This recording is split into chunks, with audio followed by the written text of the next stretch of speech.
ನನ್ನ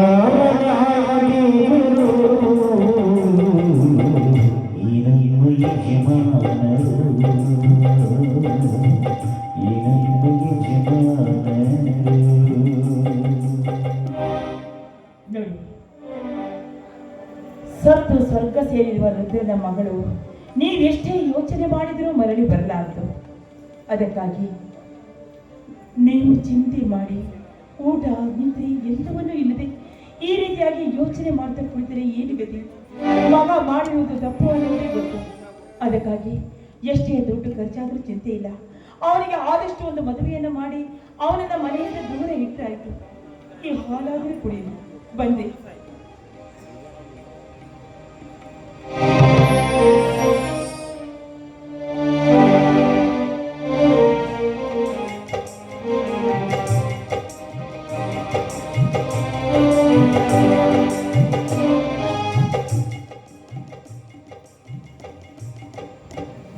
ಮಹಾದೇವಿ, ಮಗ ಮಾಡಿದಂತಹ ನೀಚ ಕೃತ್ಯಕ್ಕೆ ನಮ್ಮ ಇಡೀ ಮನತನವೇ ತಲೆ ತಗ್ಗಿಸುವಂತಾಗಿದೆ. ನಮ್ಮ ಮೇಲೆ ವಿಶ್ವಾಸವಿಟ್ಟಂತಹ ರುದ್ರ ತನ್ನ ಹೆತ್ತ ಮಗಳನ್ನು ಕಳೆದುಕೊಂಡು ನಮ್ಮ ಮನೆತನದ ಮಾನ ಉಳಿಸಿದ. ಅವನಿಗೆ ಕೊಟ್ಟ ಭಾಷೆ ನೆರವೇರಿಸುವುದು ನನ್ನ ಕರ್ತವ್ಯ. ಅದಕ್ಕಾಗಿ ಈ ನ್ಯಾಯವಂತರ ಮನೆತನದ ನಡುಗಂಬದಲ್ಲಿ ನಿಂತು ನಾನು ಒಂದು ನ್ಯಾಯಯುತವಾಗಿ ಒಂದು ನಿರ್ಧಾರ ತೆಗೆದುಕೊಂಡು ಮಗ ಮಾಡಿದ ಯಾವ ನಿರ್ಧಾರವನ್ನು ಕೈಗೊಂಡಿದ್ದೀರಿ ನೀವು? ಮಹಾದೇವಿ, ನಾನು ಕೇಳುವ ಮಾತಿಗೆ ನೀನು ಮರಳಿ ಉತ್ತರ ಕೇಳಬಾರದು. ನಾನು ಕೇಳಿದ್ದಕ್ಕಷ್ಟೇ ನೀನು ಉತ್ತರ ಕೊಡಬೇಕು.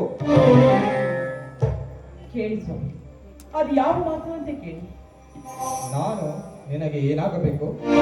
ನೀವು ನನ್ನ ಪತಿ, ನನ್ನ ಪಾಲಿನ ದೇವರು. ನೀವು ಪತಿಯ ಆಜ್ಞೆಯನ್ನು ನೆರವೇರಿಸುವುದು ಸತಿಯಾದವಳ ಧರ್ಮ. ಹಾಗಾದರೆ ನನಗೆ ಭಾಷೆ ಕೊಡು, ನನ್ನ ಮಾತು ನಡೆಸಿಕೊಡ್ತೀಯಾ ಅಂತ. ನಾನು ಇಲ್ಲವೇ ಮಾತಿನ ಮರ್ಮವನ್ನು ತಿಳಿಯದೆ ಮಾತನ್ನು ಕೊಟ್ಟು ವಚನ ಭ್ರಷ್ಟಳು ನಾನಾಗಲ. ನಿಮ್ಮ ಮಾತಿನ ಮರ್ಮ ಏನು ಅಂತ ಹೇಳಿ ಸ್ವಾಮಿ. ಅಲ್ಲ ಮಹಾದೇವಿ, ಈಗಷ್ಟೇ ನೀನು ಹೇಳಿದೆ ಪತಿಯ ಆಜ್ಞೆಯನ್ನು ನೆರವೇರಿಸುವುದು ಪತ್ನಿಯಾದವಳ ಕರ್ತವ್ಯವೆಂದು. ಈಗ ಒಂದೇ ಮಾತು, ನನ್ನ ಮಾತನ್ನು ನಡೆಸಿಕೊಡ್ತೀಯೋ ಅಥವಾ ಇಲ್ಲವೋ?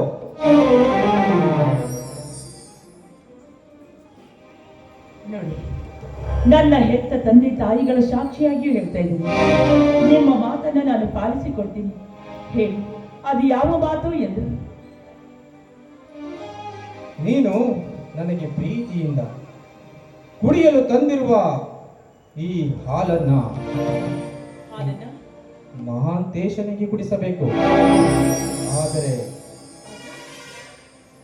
ಆದರೆ ಆ ಹಾಲಿನಲ್ಲಿ ವಿಷ ಬೆರೆಸಿ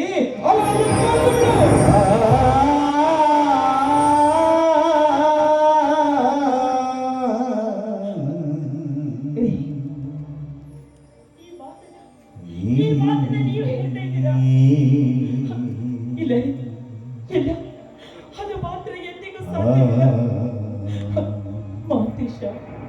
ಮಾತೇಶ ನನ್ನ ಮಗ, ಮಾತೇಶ ನಾನೇ ಹೆತ್ತ ಮಗ. ಮಾತೇಶ ಈ ಕೈಗಳಿಂದ ನನ್ನ ಕಂದನಿಗೆ ಅಮೃತವನ್ನ ಉಳಿಸಿದ್ದು. ಇದರಿಂದ ವಿಷವನ್ನು ಹಾಕು ಅಂದ್ರೆ ಇಲ್ಲ ಇಲ್ಲ ಇಲ್ಲ.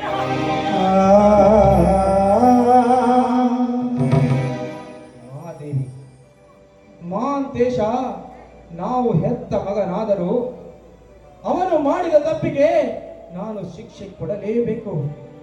ಅದೇ ಈ ನ್ಯಾಯವಂತರ ಮನೆತನದ ಕತ್ತು. ಮಹಾದೇವಿ, ಹೆತ್ತ ಮಗನಿಗೆ ಶಿಕ್ಷೆ ಕೊಡದೆ ಹೋದರೆ ಊರಿನ ಜನ ಏನನ್ನಬೇಕು? ಆ ದೇವರು ನನ್ನನ್ನು ಮೆಚ್ಚಬಹುದೇ? ಮಹಾದೇವಿ, ಮೆಚ್ಚಬಹುದೇ? ನನ್ನ ಮಗನಿಗೆ ನಾನು ವಿಷ ಹಾಕಿ ಸಾಯಿಸ್ತಿದ್ದೀನಲ್ಲ ಅಂತ ನನಗೆ ಚಿಂತೆ ಇಲ್ಲ ರೀ, ನನಗೆ ಚಿಂತೆ ಇಲ್ಲ. ಆದ್ರೆ ಈ ಪ್ರಪಂಚದಲ್ಲಿ ತಾನು ಹೆತ್ತ ಮಗನಿಗೆ ತಾಯಿನೇ ವಿಷ ಹಾಕಿ ಸಾಯಿಸೋ ತಾಯಿದಿರಿದ್ದರನ್ರಿ. ಯಾಕಿಲ್ಲ, ಇದ್ದಾರೆ ಮಹಾದೇವಿ, ಇದ್ದಾರೆ. ನೋಡು, ಈಗ ನನ್ನ ಮಾತನ್ನು ನಡೆಸಿಕೊಡ್ತೀಯೋ ಇಲ್ವೋ? ಇಲ್ಲವಾದರೆ ನೀನು ನನ್ನನ್ನು ಕಳೆದುಕೊಳ್ಳಬೇಕಾಗುತ್ತದೆ ಮಹಾದೇವಿ.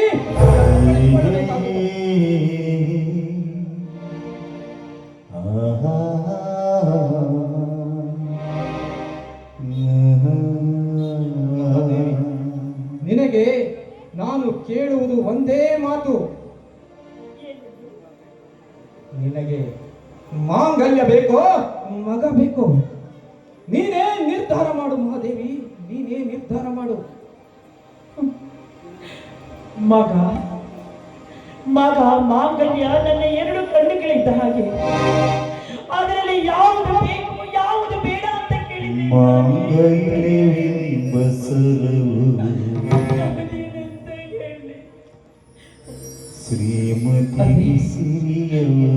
ಸತಿಯ ಧರ್ಮವನ್ನು ಪಾಲಿಸುವ ಹೆಣ್ಣಾಗಿ ನಾನು ಕೇಳುವುದು ಒಂದೇ, ಮಗ ಹೋದರೂ ಮಾಂಗಲ್ಯ ಬೇಕು.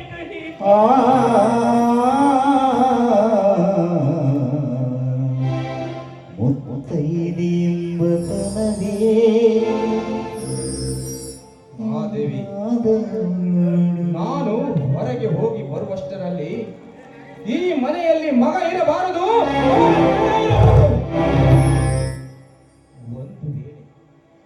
ಒಂದು ವೇಳೆ ನೀನು ಈ ಮಾತಿಗೆ ತಪ್ಪಿದರೆ ನಿನ್ನ ತಾಳಿಯ ಭಾಗ್ಯ ಕಳೆದುಕೊಳ್ಳಬೇಕಾಗುತ್ತದೆ ಮಹಾದೇವಿ.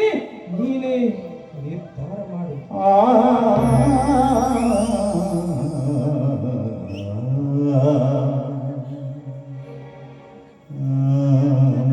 ನಿನ್ನೆ ಕೆಲವೇ ಸಮಯದಲ್ಲಿ ಅವನು ಹಾಲು ಕುಡಿಯಲು ಬಂದೇ ಬರ್ತಾನೆ. ಆ ಹಾಲಿನಲ್ಲಿ ವಿಷ ಬೆರೆಸಿ ಅವನನ್ನು ಸಾಯಿಸಿ ಬಿಡುವ.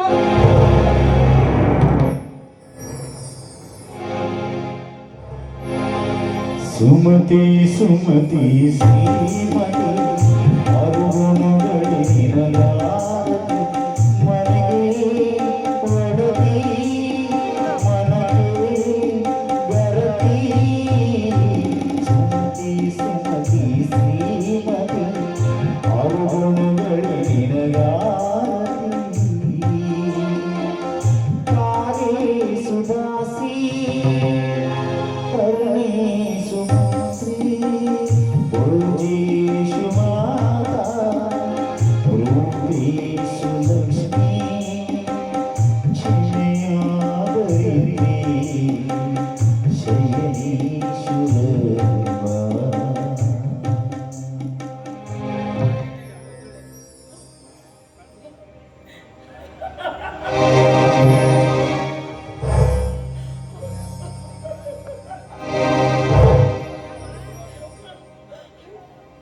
ಮೆಚ್ಚಿದೆ ಬ್ರಹ್ಮ, ಮೆಚ್ಚಿದೆ ಬ್ರಹ್ಮ. ನಿನ್ನ ಈ ಕೃತಿಯನ್ನು ಮೆಚ್ಚಿದೆ. ಎಷ್ಟೊಂದು ವಿಚಿತ್ರವಾಗಿ ಬರೆದೆ ನನ್ನ ಹಳೆಯ ಬರಹ. ಎಷ್ಟೊಂದು ವಿಚಿತ್ರವಾಗಿ ಬರೆದೆ.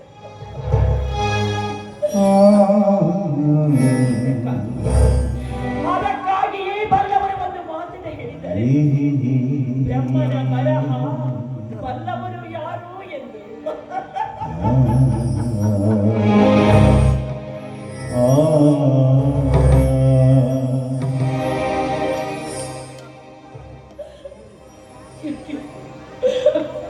ನನಗೆ ಯಾಕೆ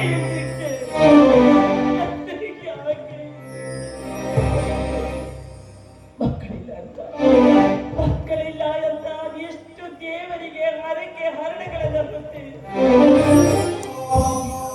ಕೊನೆಗೆ ನೀನು ನನಗೆ ಮಕ್ಕಳು ಭಾಗ್ಯವನ್ನು ಕೊಟ್ಟೆ. ನನ್ನ ಉದರದಲ್ಲಿ ಮಾಂಸದ ಮುದ್ದೆಯನ್ನಾಗಿ ನನ್ನ ಉದರದಲ್ಲಿಟ್ಟೆ. ಯಾರ ಕಣ್ಣಿಗೂ ಬೀಳದ ಹಾಗೆ, ಯಾರ ಕಣ್ಣಿಗೂ ಬೀಳದ ಹಾಗೆ ನನ್ನನ್ನು ಕಾವಲುಗಾರನಾಗಿಟ್ಟೆ. ಆದ್ರೀಗ ಹಸಿ ಮಾಂಸದ ಮುದ್ದೆಯಿಂದ ತಿನ್ನುವಾಗೆ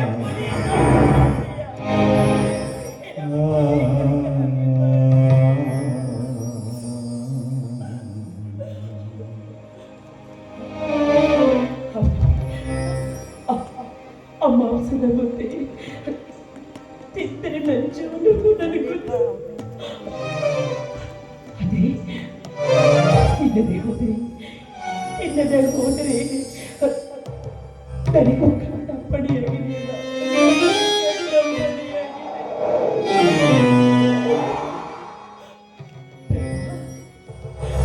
ಈ ಪುಣ್ಯ ಭಾರತ ಭೂಮಿಯಲ್ಲಿ ಪಾಪದ ಕೋಟೆಯನ್ನ ನಾನು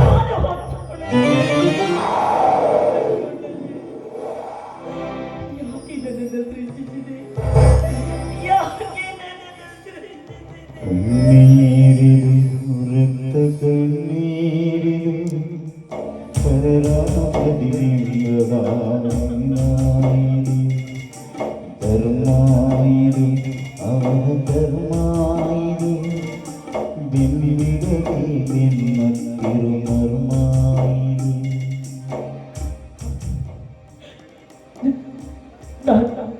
ನನ್ನ ಹೆತ್ತ ಕರುಳು ಕಲ್ಲಾಗಬೇಕು, ನನ್ನ ಕಟ್ಟಿಕೊಂಡು ಉಳಿಯಬೇಕು. ಹಾಗಾದ್ರೆ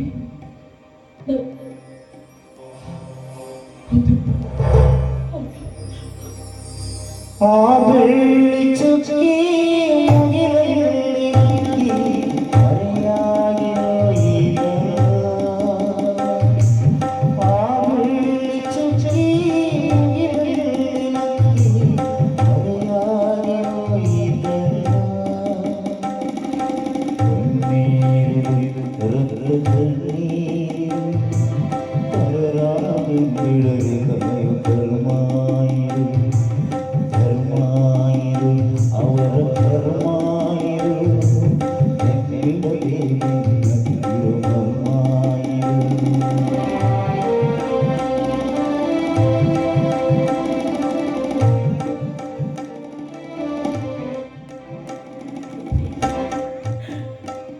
ಇಷ್ಟು ದಿನಗಳ ಕಾಲ ನಾನಿನ್ನ ಅದೆಷ್ಟೊಂದು ಭಕ್ತಿಯಿಂದ ಪೂಜೆ ಮಾಡಿದ್ದೆ. ಈ ಪ್ರಪಂಚದಲ್ಲಿ ನೀನಿದ್ದದೆಯಾದ್ರೆ ನನ್ನ ಮಗನಿಗೆ ನಾನು ಕೊಡುತ್ತಿರುವ ಈ ವಿಷದ ಹಾಲು ಅಮೃತವಾಗಬೇಕು, ಅಮೃತವಾಗಬೇಕು. ಹೌದು, ಅಂದಾಗ ಮಾತ್ರ ಈ ಪ್ರಪಂಚದಲ್ಲಿ ನೀನಿದ್ದೀಯ ಅಂತ ಅನ್ಕೊಳ್ತೀನಿ.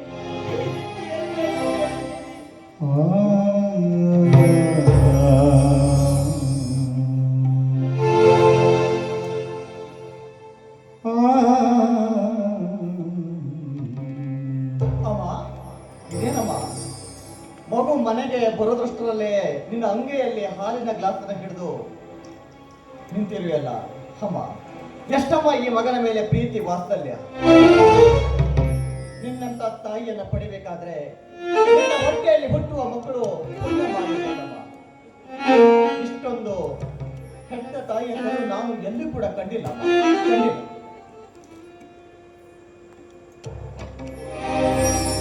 ಹೌದು ಮಾತೃಷ, ಹೌದು.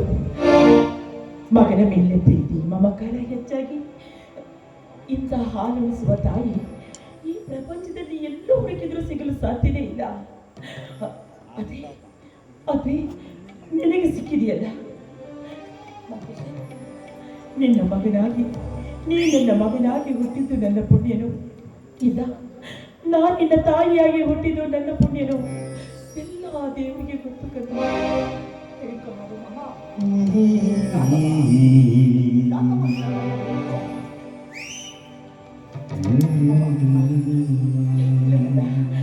ಇವತ್ತು ಪ್ರೀತಿಯಿಂದ ನಾನು ನಿನಗೆ ಹಾಲು ಕೊಡ್ತಾ ಇದ್ದೀನಲ್ಲ, ಆ ಸಂತೋಷಕ್ಕಾಗಿ ಯಾರಾದ್ರೂ ಸಂತೋಷಕ್ಕಾಗಿ ಕಣ್ಣೀರು ಹಾಕ್ತಾರೇನಮ್ಮ?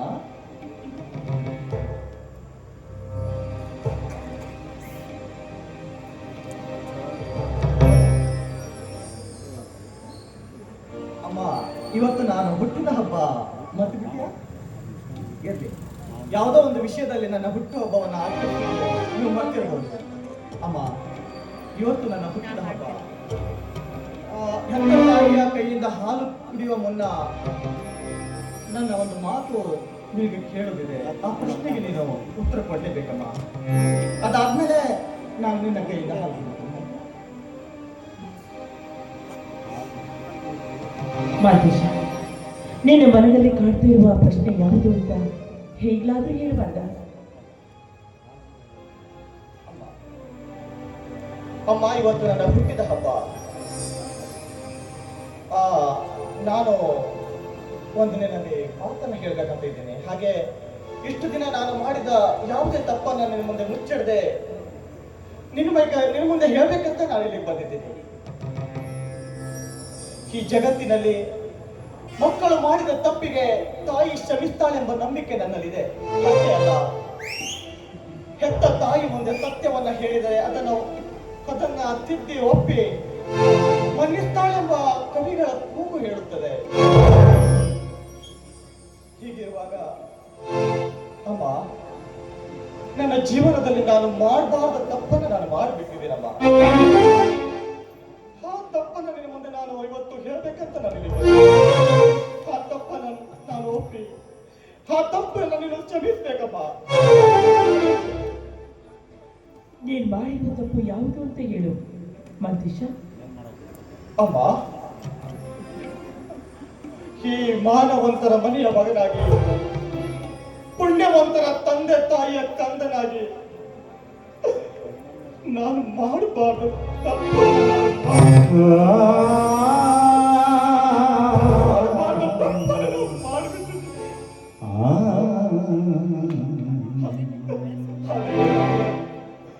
ನಮ್ಮನ್ನ ನಂಬಿದ ಒಂದು ಬಡ ಕುಟುಂಬದ ಹೆಣ್ಣಿನ ಮಾನಭಂಗ ಮಾಡಿಬಿಟ್ಟಿದನಮ್ಮ.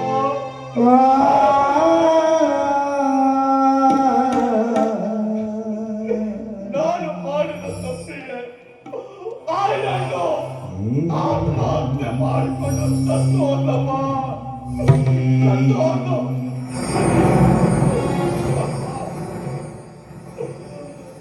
ನಾನು ಕೊಲೆ ಮಾಡಿದ ವಿಷಯ ಯಾರಿಗೂ ಗೊತ್ತಿಲ್ಲಮ್ಮ. ಆ ಕೊಲೆಗೆ ನಾನೇ ಕಾರಣಮ್ಮ. ಮಾತೇಶ, ಬೆಕ್ಕು ಕಣ್ಣು ಮುಚ್ಚಿಕೊಂಡು ಹಾಲು ಕುಡಿದ್ರೆ ಯಾರಿಗೂ ಗೊತ್ತಾಗಲ್ಲ ಅಂತ ಅನ್ಕೊಂಡ್ಬಿಟ್ಯಾ? ಅಂದ್ರೆ ನಿನಗೆ ಈ ವಿಷಯ ಗೊತ್ತಾಗಲ್ಲ? ಇಲ್ಲ ಕಣು, ಈಗ ನೀನ್ ತಾನೇ ನಿನ್ ಬಾಯಿಂದ ಹೇಳಿದೆಲ್ಲ. ಹೌದಮ್ಮ, ಹೌದು. ಅಮ್ಮ, ನಿನ್ನ ಪಾಪ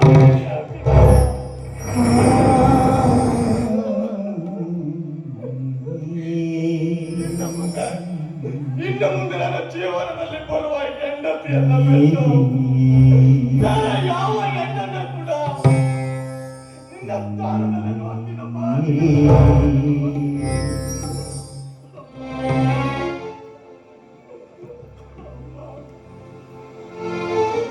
ಮತ್ತೆ ಯಾವ ಹೆಣ್ಣನ್ನು ಕೂಡ ಈ ಸಮಾಜದಲ್ಲಿ ನಾನು ಕಣ್ಣೆತ್ತಿ ನೋಡಲ್ಲ.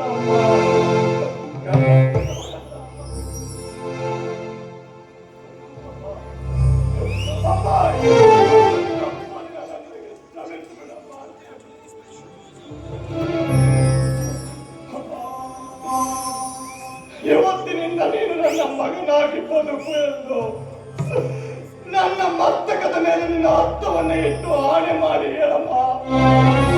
ನಾನು ಮಾಡಿದ ತಪ್ಪನ್ನ ನೀನು ಕ್ಷಮಿಸುತ್ತೀಯಾ? ಆಗ ಮಾತ್ರ ನಾನು ನಿನ್ನ ಕೈಯಿಂದ ಇಲ್ಲದೆ ಹೋದ್ರೆ ನನಗೆ ಹಾಲು ಬೇಡ. ಹಾಲು ಅಷ್ಟೇ ಅಲ್ಲ ಅಮ್ಮ, ವಿಷ ಕೊಟ್ಟು ಬರೀತಾರೆ. ಆದರೆ ನನ್ನ ಒಂದೇ ಒಂದು ಆಸೆ ಅಲ್ಲ, ಒಂದೇ ಒಂದು ಆಸೆ, ನಾನು ಮಾಡಿದ ತಪ್ಪು ನೀನು ಕ್ಷಮಿಸಿದ್ದೀನ ಅಂತ ಹೇಳಮ್ಮ.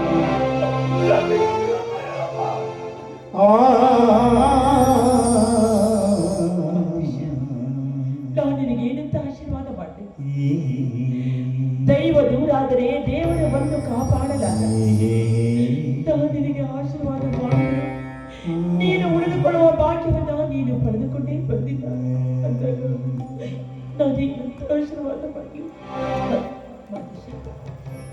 ಹಿರಿಯರ ಮಾತನ್ನ ಪಾಲಿಸಬೇಕಾಗಿದ್ದು ಕಿರಿಯರ ಕರ್ತವ್ಯ. ಮೊದಲು ನೀನು ಹಾಲು ಕುಡಿ, ಆಮೇಲೆ ನಾನು ಆಶೀರ್ವಾದ ಮಾಡ್ತೀನಿ.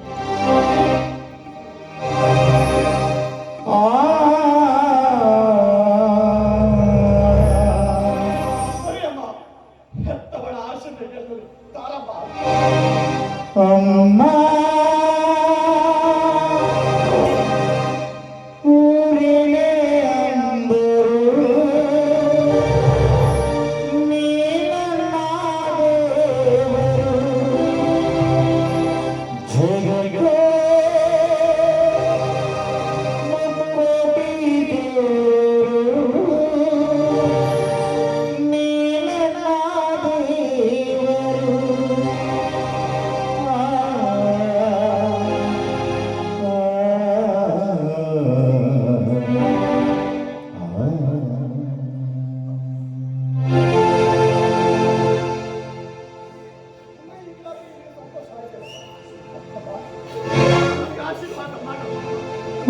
ನನ್ನ ತಾಯಿಯ ಜನ ಜನಗಣೀಯ ಹೇಗೆ ಋಣ ತೀರಿಸಲಿ ನೀನನ್ನ ಹಡದೋಣ. ಒಂಬತ್ತು ತಿಂಗಳು ನನ್ನ ಒಟ್ಟು ಹೇಗೆ ಹಡದೆಯ ನಿನ್ನ ಹಡೆಯುವ ನನ್ನ ಕಷ್ಟ ಎಷ್ಟು ತಾಯುವ. ನಿನಗೆ ಏನಂತ ಆಶೀರ್ವಾದ ಮಾಡಲಿ ಬಂದೇಶ, ನಿನಗೆ ಏನಂತ ಆಶೀರ್ವಾದ ಮಾಡಲಿ? ನಾನು ಆಶೀರ್ವಾದ ಮಾಡಿದ್ರು ಉಳಿದುಕೊಳ್ಳುವ ಭಾಗ್ಯವನ್ನು ನೀನು ಪಡೆದುಕೊಂಡಿಲ್ಲ. ಈಗಾಗಲೇ ನೀನು ಮಾಡಿರುವ ಎಲ್ಲ ತಪ್ಪುಗಳು ನಿನ್ನ ತಂದೆಯವರಿಗೆ ಗೊತ್ತಾಗಿವೆ. ಅದಕ್ಕಾಗಿ ನಿಮ್ಮ ತಂದೆ ನನಗೆ ಆಜ್ಞೆ ಮಾಡಿದರು.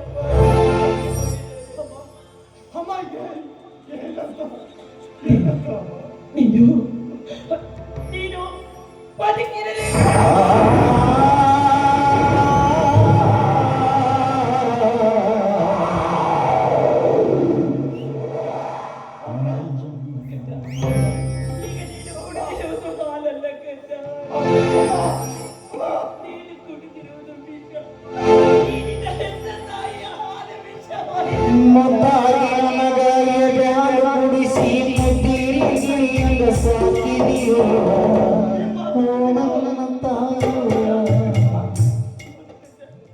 ಹೆತ್ತಮ್ಮ ಮಗನಿಗೆ ವಿಷ ಹಾಕುವುದು ಉಂಟಾ? ಇಲ್ಲಮ್ಮ.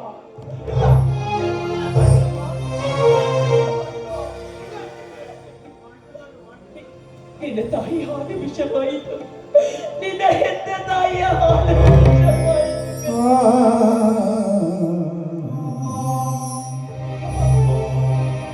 ನಿನ್ನ ತಂದ ಜಾರಿ ಭೂಮಿ ಬೀಳುವಲ್ಲಿದೆ ನಾ ಕಾಣದ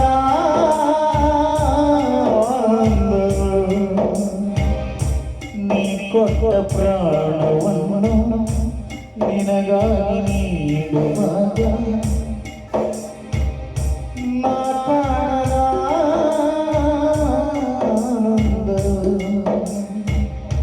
ನೂರಾರು ಜೀವನದಲ್ಲಿ ನೀ ಹಾಡಲಾಗಿದೆ ಅಮ್ಮ ಅಮ್ಮ ನಿನ್ನ ಪ್ರೇಮಕ್ಕೆ.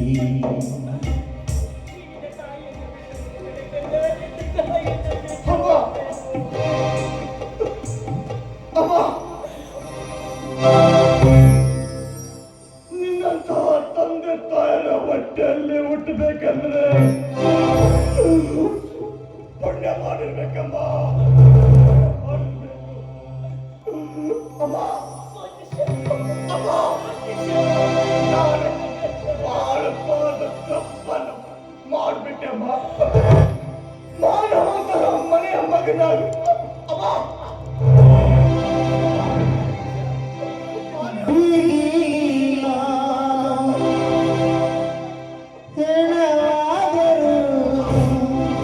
ಅಮ್ಮ ಕಣ್ಣೀರಾಗ್ಬಿಡಮ್ಮ, ಕಣ್ಣೀರಾಗ್ಬಿಡ.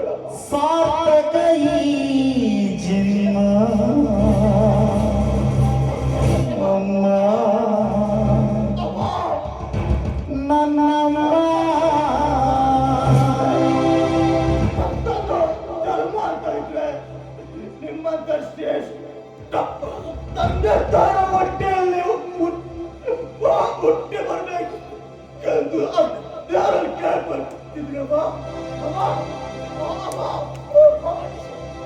ಬೀದಿಲ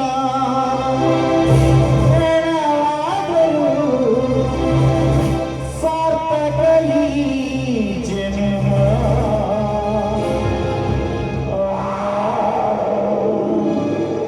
ನನ್ನಮ್ಮ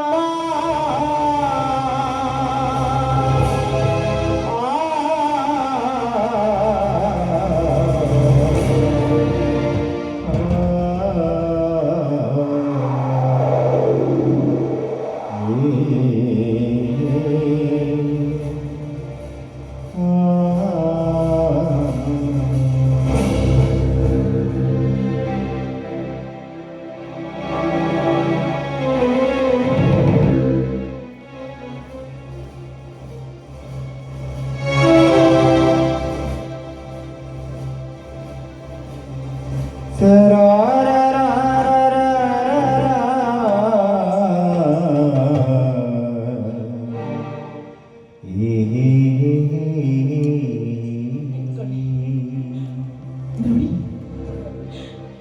ನೋಡಿ ಸಂತೋಷ ಪಡಿ. ನಮ್ಮ ಅಲ್ಲಲ್ಲ ನಮ್ಮಗ ಮಾಂತೇಶ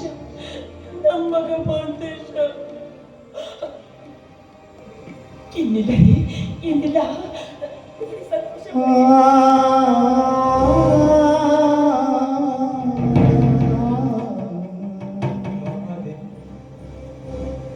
ಮಾತು ಮುಂದುವರಿಸಲಿಲ್ಲ ಮಗ.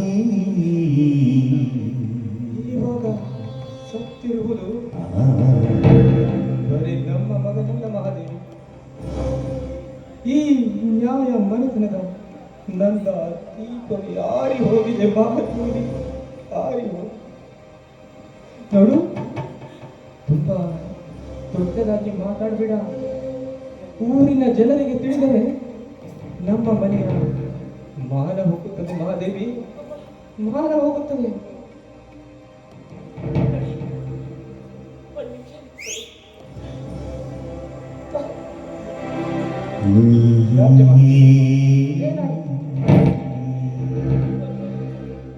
ನಿಮ್ಮ ಪಾದವನ್ನು ಜೋಡಿಸಿ ನಿಂತಿರೋ ನಿಮ್ಮ ಆಶೀರ್ವಾದ ಪಡ್ಕೋಬೇಕು, ನಿಮಗೆ ನಮಸ್ಕಾರ ಮಾಡಬೇಕು ಅನ್ನೋ ಒಂದೇ ಒಂದು ಆಸೆ ರೀ, ಒಂದೇ ಒಂದು ಆಸೆ. ಮನ ಬಂದಂತೆ ಮಾತನಾಡುತ್ತೇವೆ. ಏನಾಗಿದೆ ಮಹಾದೇವಿ, ಏನಾಗಿದೆ? ಮಾಡಿದ್ದು ತಪ್ಪೆ. ಅದು ತಪ್ಪು ಅಂತಾದರೆ ನನಗೂ ಸ್ವಲ್ಪ ವಿಷವನ್ನು ಕೊಟ್ಟು ಸಾಯಿಸಿಬಿಡ ಇಲ್ಲ, ನೀವು ಮಾಡಿದ್ದು ಯಾವುದು ತಪ್ಪಲ್ಲ, ನೀವು ಮಾಡಿದ್ದು ಯಾವುದು ತಪ್ಪಲ್ಲ. ಅದೇ ಮಾಂತೇಶ ನಾನು ಹೆತ್ತು ಮಗನೇ, ನಾನು ಹೆತ್ತು ಮಗ. ಅವನಿಗೆ ನಾನು ವಿಷ ಕೊಡ್ಬೇಕಾದ್ರೆ ನನ್ನ ಈ ಹೆತ್ತ ಕರಡು ಅದು ಎಷ್ಟೊಂದನ್ನು ಅಂದುಕೊಂಡಿರ್ತಾರೆ. ಅದಕ್ಕೆ ನಾನೇ ನನ್ನ ಕೈಯಾರೆ ನನ್ನ ಮಗನಿಗೆ ಕುಡಿಸುವ ಹಾಲಲ್ಲಿ ಹಾಲು ನಾನು ಕೊಡುತ್ತೇನೆ.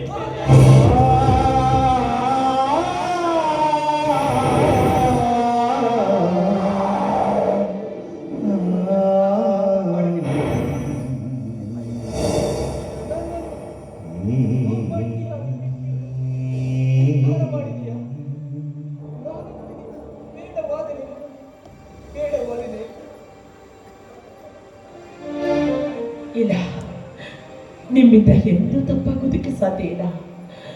ಸುತ್ತ 10 ಹಳ್ಳಿಗೆ ನ್ಯಾಯ ಹೇಳುವ ನ್ಯಾಯಾಧೀಶರು ನೀವು, 40 ಹಳ್ಳಿಗೆ ತಡೆಯೆನಿಸಿಕೊಂಡವರು ನೀವು.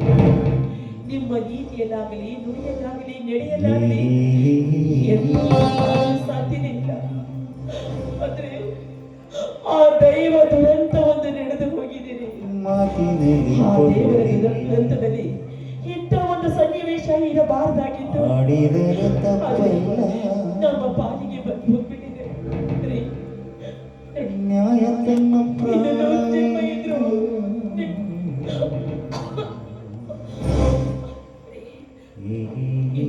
ಜನ್ಮ ಇದ್ರು ನಿಮ್ಮ ಹೆಂಡತಿಯಾಗಿ ಹುಟ್ಟಿ ಬರ್ತೀನಿ.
ಯಾವ ತಪ್ಪಿಗೆ ಇಂತಹ ಶಿಕ್ಷೆ ಕೊಟ್ಟಿದ್ದೇವ? ಇಂತಹ ಶಿಕ್ಷೆ ಕೊಟ್ಟು ನನ್ನ ಮನೆತನದ ಮಾನ ಉಳಿಸುವ ಸಲುವಾಗಿ ನನ್ನ ಮಗನಿಗೆ ಶಿಕ್ಷೆ ಕೊಟ್ಟಿದ್ದು ತಪ್ಪಿ. ಸತ್ಯ, ನ್ಯಾಯ, ನೀತಿ, ಧರ್ಮ ಅಂತ ನಾನು ಪಾಲಿಸಿಕೊಂಡು ಬಂದಿದ್ದು ತಪ್ಪಿ. ದೇವರೇ, ನೀನು ಎಂತಹ ಶಿಕ್ಷೆ ನನಗೆ ಕೊಟ್ಟು ಬಿಟ್ಟಿದ್ದೇವಾ? ನೀನು ದೇವರಲ್ಲ, ಕಲ್ಲಾಗಿ ಕುಳಿತಿರುವ ಕಳ್ಳ. ನೀನೊಬ್ಬ ಕಳ್ಳ ದೇವಾ, ನೀನೊಬ್ಬ ಕಳ್ಳ.